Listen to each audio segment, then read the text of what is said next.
Netflix suggestion. This one is new to Netflix. It's called Death of the Pastor's Wife. Let's get into it. It's a 3-part true crime docuseries.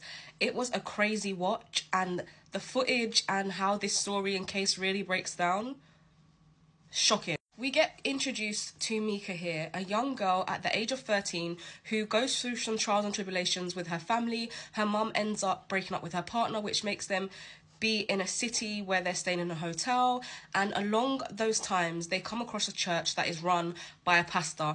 It's very small and intimate, and they seem very welcoming, and it just seems to fit the style of the family following Christ. Mika herself felt the importance of having her religion of Christ being in her life. Mika is described as a bubbly, lovely young woman who loves to sing, and you can see just through in the story just how much her light is drained and sucked once she gets with this man in question. Not only was she young and very impressionable, she also had a lot of faith. So seeing someone that was older opposite her being able to almost groom and manufacture something that is very, just gets worse in the fact of how controlling, to dominate, to also just take advantage of the position that he was in.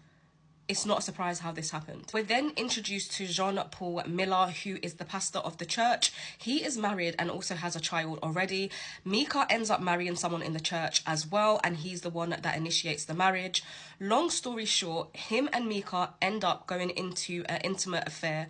The church finds out, and he has to do damage control and ends up getting someone a lot older to kind of take the reins and for him to seek safety in finding out his sins and what he has done. Now, that is just the premises of the background of who they are.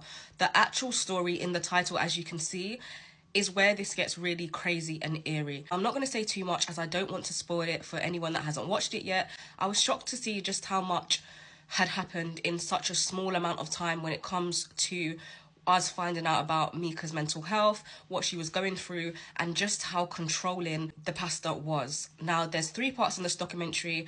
Each episode just gets worse and worse with the telling of what actually happened, and very much shocking. Not only condolences and just healing and love towards Mika's family, for them to be able to tell this story, I think is such a turning point when it comes to cult-like situations in religious terms, where people are going to be in places that are deemed safe and places that are deemed where you can actually find yourself closer to your religion, closer to your spirituality, closer to God.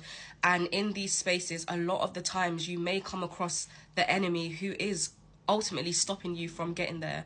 So hats off to Mika's family and friends for standing up and talking in this documentary regarding